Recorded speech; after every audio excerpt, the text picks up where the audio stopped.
August 22nd, 2018. What do I actually know about my mother's story? From what I gather, my mother was adopted when she was 2 years old. Her birth mother had about 7 children, and she was not taking care of any of them because she had a mental illness. The state had taken them all away. My mother was the only one still living with her. My grandmother told me that my mother's mother did not want her, and she told my grandmother to take her. So my grandmother took her. Knowing her mother had the same illness as her, I understand why grandmother would just take her like that. My mother probably would have ended up in foster care or adopted by somebody anyway. Now it all makes sense. I believe my grandmother did what she had to do in the situation. She could not have children of her own. She saw this cute little neglected girl and took the steps necessary to have this little girl so she could take care of her. My grandmother took care of my mother, and it sounds like she treated my mother similar to how she treated me. She taught her things, like how to play the piano. Grandmother always bragged that my mother was a great piano player and that she was smart. Grandmother dressed her up and took all kinds of pictures of her. I know the city and state where my mother was born and where she grew up. She even remembers the address of where they lived. She grew up with her blood uncle and his wife, which is the woman whom I called grandmother. She called her uncle father, and she called my grandmother mother. My grandmother raised my mother properly. She taught her proper etiquette for all occasions. My grandmother wanted her to be just as good as anyone else. She had to dress nice, look nice, and talk using correct grammar. That is how my grandmother taught me too.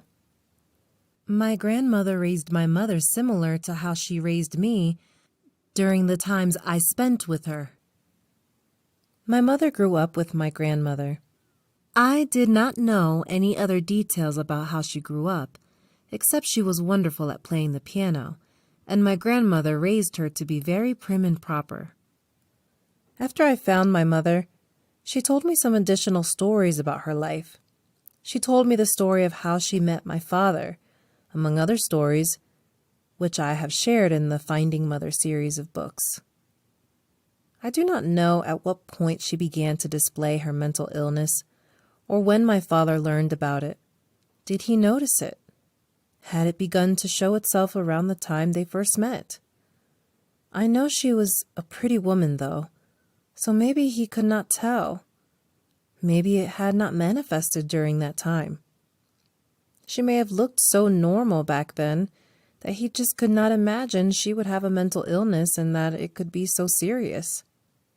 That could be the case. I would like to know about her life from the time she lived with my grandmother until the time she married my father. When did it become obvious that she had a mental illness to the point that it was affecting her life in such a major way? I would really like to know that. So anyway, she met my dad and at some point they got married. I do not know the details of their dating process, from after their meeting up until their marriage. The next thing I know about my mother is that she married my father and they moved around a lot. As they moved from place to place, they had Jerome, then Grayson, Carla, Terrence, and Denisha. Then I was born. They ended up in Kansas City, to be close to my grandmother.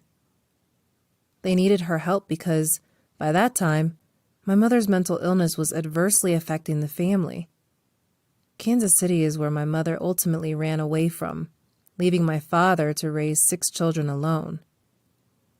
According to my father, she never took her birth control pills the way she should have. He was upset about that. He often complained, after she left, that she did not believe in birth control and she did not believe in abortion, yet she never wanted that many children. During my second visit with my mother, she told me she was on birth control pills, but she still ended up pregnant time after time. She ultimately gave birth to 10 children, 6 with my father and 4 with Calvin, the man she ran away with. On another note, she told me a story of something that had happened before she left us. One day, when she came home on a furlough from the mental hospital, her children were all telling her that my father had brought a girlfriend over. She said she never said anything to him about it. Her story made me feel like she suspected my father of cheating, but she never asked him about it. She said she never questioned him about what he did when he was away from home either.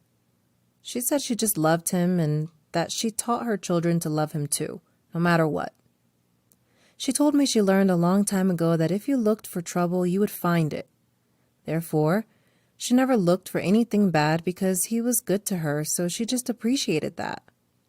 I was surprised to hear her say that. I felt like that was her way of using wisdom. My mom seems like she was nonchalant and did not worry about her relationship with my father. It seems she just enjoyed her marriage.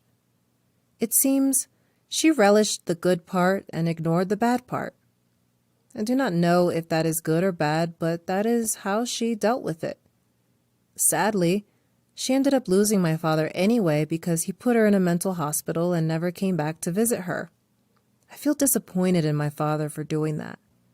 On a side note, during my second visit with my mother, she mentioned she had some good children. She mentioned how Carla was as cute as a button when she was born. She mentioned how I was a real fat baby and how I was the cutest thing you ever want to see when I was born. However, she did not mention any specific details about the births of the rest of my siblings. I am curious about the details, including her thoughts and feelings surrounding their births. It is my understanding that Denisha and I would have ended up in foster care or adopted if my father had not been there to take us home from the hospital. Perhaps I could learn more about my siblings' births, as well as other aspects of my mother's life, if she and I could have more conversations. If you enjoyed this story, please like this video and subscribe to our channel.